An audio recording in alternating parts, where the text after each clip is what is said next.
चाळीसगावला विकासाची नवी दिशा, विविध शासकीय इमारतींचे भूमिपूजन व लोकार्पण.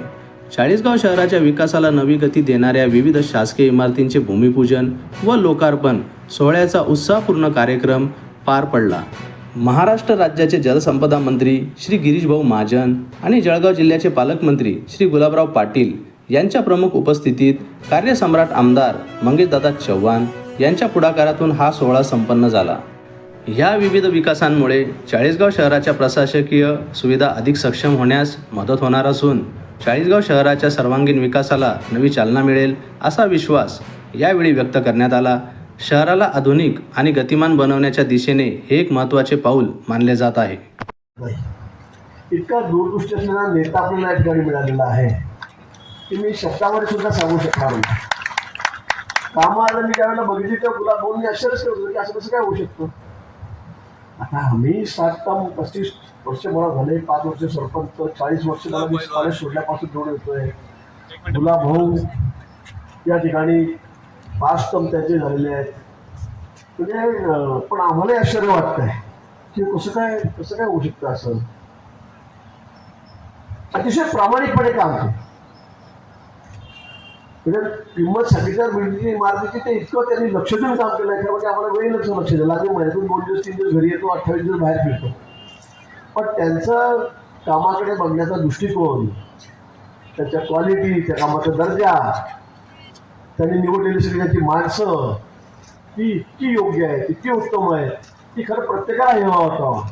मी तर म्हणतो, मी गुलाबभाऊला म्हटलं की महाराष्ट्रामध्ये सुद्धा असं कुठेही नसेल इतका दर्जेदार काम महाराष्ट्रामध्ये सुद्धा कुठेही नसेल. ज्याला कामाची भूक आहे असा भूक असलेला आपला नेता आदरणीय मंगेशदादा,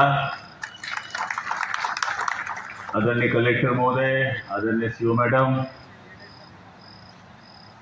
नगराध्यक्ष, सगळ्यांचं नाव घेण्याची इच्छा आहे. पण जवळपास 10 वाजता आहे. सकाळी 8 वाजून आमचं काम सुरू झालं आहे. आम्ही सकाळी रावेरला होतो आणि आता चाळीसगावला आहे. रात्रीची ट्रेन पकडायची आहे. त्यामुळे सगळ्या व्यासपीठाची माफी मागून सन्माननीय व्यासपीठ आणि समोर बसलेल्या माझ्या सगळ्या चाळीसगाव तालुक्यातील आणि शहरातील नागरिक बंधू भगिनी आणि पत्रकार मित्रांनो, मंगेश दादांचं मी खूप खूप अभिनंदन करतो की त्यांनी आपल्या चाळीसगावचा चेहरा मोहरा बदलवण्याकरता ज्यांच्या सहकार्याने आपलं काम होऊ शकतील ती कामं, जशी एसटी व्हाया ईदगाव मार्गे धरणगाव मार्गे चोपडा जाते, तशी गिरीश भाऊ मार्गे जे कामं केली. मी या आजच्या कार्यक्रमाच्या निमित्तानं खरं तर राजकारणात कोण काय म्हणतं, कोणी काय चर्चा केली, कोणी काय केलं, मला असं वाटतं की मी कामावर विश्वास ठेवणारा कार्यकर्ता आहे. आणि लोक जर काही लक्षात ठेवत असतील तर ती कामालाच ठेवतात.